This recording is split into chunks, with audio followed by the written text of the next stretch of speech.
So, I came across this fascinating paper from Google Research, and it asks a pretty radical question. What if we've been building AI all wrong? It introduces a totally new architecture called nested learning. And the core idea? It's taken straight from the human brain, all in an effort to build an AI that can finally actually remember. But before we get into the weeds, let's start with a really simple question. You can have this incredibly deep, complex conversation with one of today's best AIs, but tomorrow, it's all gone. That AI has zero memory of who you are or what you talked about, and that right there is the central problem we're going to unpack. This really strange amnesia that all modern AI seems to suffer from. All right, here's the game plan. We'll kick things off with AI's amnesia problem. Then, we'll look at the old way of doing things, stacking blocks, essentially, and see how the brain gives us a much better model. That'll lead us to the new way, which they call nested dolls. We'll see how it works and wrap up by asking, what would it mean to have an AI that truly learns? Okay, let's dive right in. Section 1, AI's amnesia problem. This isn't just a small bug, it's a massive hurdle in the way of creating truly intelligent systems. The researchers use this brilliant analogy.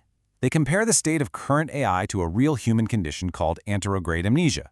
Now, someone with this condition can't form new long-term memories, and that's exactly what's happening with these models. They have their long past, everything from their initial training data, but they are completely incapable of creating new, lasting memories.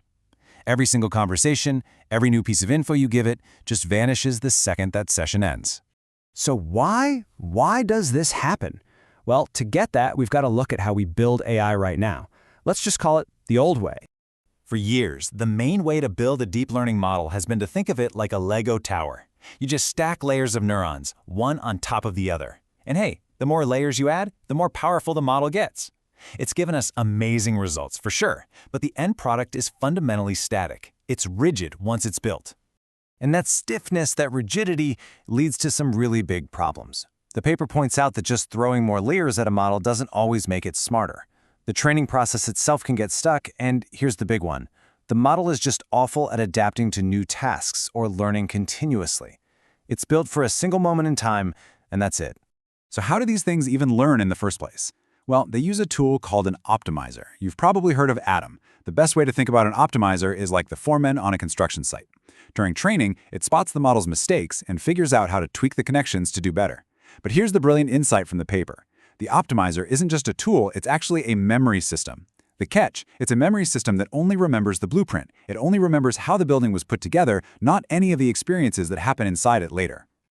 Okay, so if the old way is a dead end for creating an AI that can learn and remember, where do we look for a new one? Well, as it so often is with AI, the answer is right inside our own heads. The paper draws its inspiration from two absolutely incredible features of the human brain. On one side, you've got the brain's structure. It's not a rigid stack of Legos. It's amazingly uniform and reusable. Circuits can be rewired for different jobs. That's neuroplasticity. And then, on the other side, you see that the brain doesn't just run at one speed. It operates on all these different timescales at once, like a symphony orchestra with different sections playing at totally different tempos. That's the blueprint we need. And you can see this perfectly with brainwaves, right? You've got these super fast gamma and beta waves for processing what's happening right now. Then you have slower alpha waves for when you're actively thinking. And then you have these really slow delta and theta waves, which are linked to deep learning and locking in memories while you sleep. Our brains are constantly updating at different speeds. Current AI, it just doesn't do that. All right, so we've got the problem and we've got the inspiration from the brain. Now let's look at the actual solution, this new paradigm the paper calls nested learning. So if the old way was like building a rigid Lego tower, the new way is much more like a set of Russian nesting dolls. It's not a static stack anymore. Instead, you have this dynamic system where each module is its own little learning process, tucked right inside another one. And here's where that nesting doll idea gets technical. Instead of one single massive learning problem, the whole model is broken down into a series of, nested optimization problems. Take a look at the flow here. Level 2, the smallest doll on the inside, is the fast learner. It handles immediate, short-term stuff. But, and this is the key, its learning is guided by the context from level 1, the slower outer doll. That outer level is in charge of the stable, long-term knowledge. So each layer learns, but it learns within the environment created by the layer above it. This is how the AI can process things at different speeds, just like our brains do. So what does this actually let us do? How does it work in practice? Well, this new way of thinking opens the door to 3 huge breakthroughs that could completely change how we build AI. First off, we have to change how we think about memory. The paper puts it perfectly. Memory is a neural update caused by an input. So every time the model changes in response to new data, that is a memory. Learning, then, is just the process of making those memories, those updates, effective and useful over the long run. So the first big contribution is a whole new class of what they call expressive optimizers. Because the optimizer is now part of this nested model, it can be way smarter. Take their example, delta gradient descent, or DGD. It doesn't just look at the new data it's seeing, it also looks at the current state of the model before it makes a change. That means its learning is context-aware. It adapts based on what it already knows. Second, all of this creates what they call a continuum memory system. So instead of a clean break between short-term and long-term memory, you get this whole spectrum of update speeds, just like the brainwaves we talked about. You have fast updating neurons for quick adaptation and slow updating ones for holding on to deep, persistent knowledge. This makes memory so much more flexible and robust. And this all leads to the wildest contribution of all, a self-modifying learning module. Yeah, you heard that right.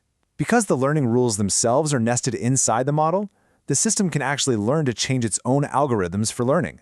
The AI isn't just learning facts anymore, it's literally learning how to learn.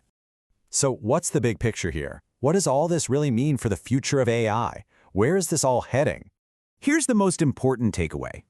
Nested learning could be the thing that finally gets us from the static, pre-trained tools we have today to truly dynamic AI partners.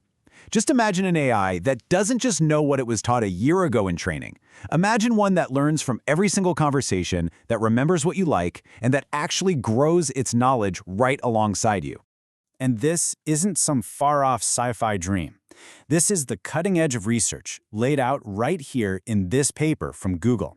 It's a fundamental rethink of how we build AI, shifting from rigid structures to these fluid, brain-like learning systems. This research really does represent a massive shift in thinking, from AI as a static tool to AI as an evolving partner. And it leaves us with one last big question to chew on. What could we really achieve with an intelligence that never, ever stops learning?